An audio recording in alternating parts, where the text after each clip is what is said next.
Hey everyone, in today's video, I'll be going over a way to make the jar cannon almost full auto. On top of this, you'll also be able to have around 200 bolts you can fire and buy ballista bolts for as little as 50 runes each. This setup is just pure madness. Before I get into the video, I'd like to thank Helios Moon for leaving a comment on one of my builds about this. I'm not the person who first discovered it, but I do want to bring more attention to this because it'll really help out with bow setups, making them a lot more effective. Don't forget to subscribe for more weekly content. I also have a Discord setup for anyone looking for more people to play with. The link to that and other Elden Ring related videos will be in the description down below. Alright guys, now I'll go over the items needed for this trick to work. So obviously the first one, you'll need the cannon. Or you can use the ballista. This works as well, but the cannon does do a bit more damage while having a higher stat requirement. Nothing too crazy though. Something to mention, to do more damage with these, you just have to level them up since they don't scale with any stats. It's kinda nice cause you won't have to relocate your stat points to make the cannon or the ballista hit harder. The cannon does a crazy amount of damage by itself, but we can increase this even more with just a few talismans. Two of them being Arrow Sting, which gives all of my arrows and bolts a flat 10% damage increase, and the other talisman being the Ritual Sword, which also gives me another 10% damage increase when I'm at full health.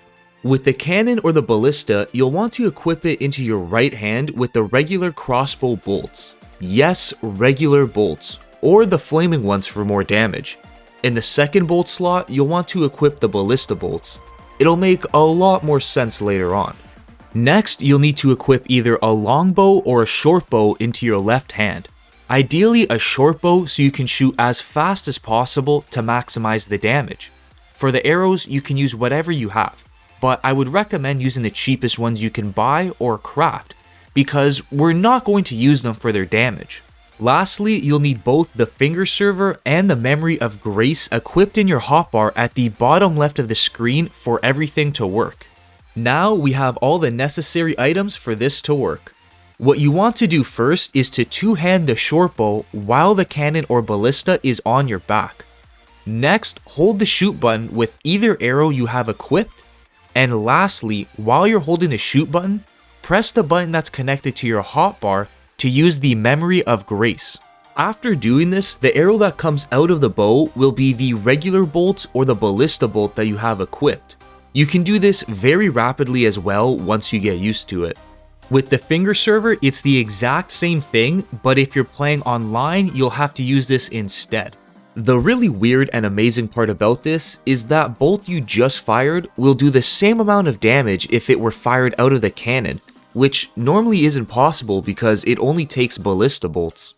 So you can have almost 200 shots that deal as much damage as the cannon at a time if you want to use regular bolts instead of ballista bolts. Running through the world of Elden Ring and doing boss fights just got 100 times easier now. You can also use ballista bolts for even more damage, and they also have a stagger effect, which is really nice for dealing with tougher enemies, but you aren't able to carry as much though. Another two great talismans to use with this is the Arrow's Reach, which increases the range of bows and crossbows, also lowering the damage drop off when you're shooting at enemies that are farther away. The last talisman is the Green Turtle, which increases the speed of our stamina recovery. Having this is going to be really helpful because when we shoot the bow doing this trick, it eats up a lot of stamina and drains it really fast. Lastly, before I go over where you can find the cannon, the really cheap great bolts, and the stats required is the Flask of Wondrous Physic.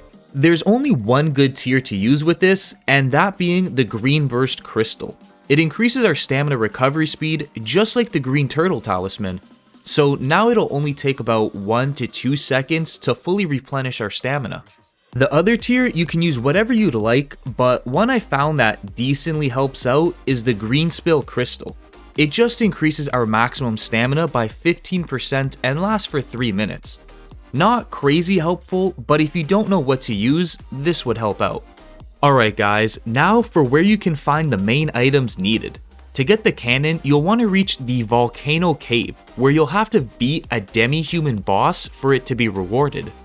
Next is to get the really cheap great bolts, but you'll have to do two things for this, one of them being the Bone Petals Bell Bearing, which can be rewarded after defeating a boss that only spawns during nighttime at the War Master's shack. Afterwards, you'll want to reach the Bellum Church resting place. From here, you'll run down this hill to speak to a merchant. He should sell the Nomadic Cookbook 13, and since you're here, you can also buy a light bow from him to save some time on gathering everything. After getting both of these, you'll be able to buy beast bones at the round table for 250 runes each. With the crafting book, you'll be able to turn each beast bone into 5 ballista bolts, equaling out to 50 runes per bolt. Something really nice about this is, let's say you're running around and you use up all 20 of your great bolts. You won't have to reach a bonfire to refill them. You can literally craft more on the go and they'll be added right to your quiver for you to use. For the flaming bolts, you'll want to reach the Southern Aeonia Swamp Bank resting place, where you'll find a merchant that will sell them to you for 120 runes each. If that's too expensive, you can also buy the regular ones for 40 runes each, but they will do less damage though. Lastly are the stats required. You'll need a minimum of 23 strength and 15 dex to use the light bow and the cannon. You can grab a different light bow with lower stat requirements if you want to go a bit out of your way to find one. That's everything for today's video. I'd like to thank the members of my channel for supporting me on my videos and the future ones to come. Thanks for watching, and I'll see you all in the next one.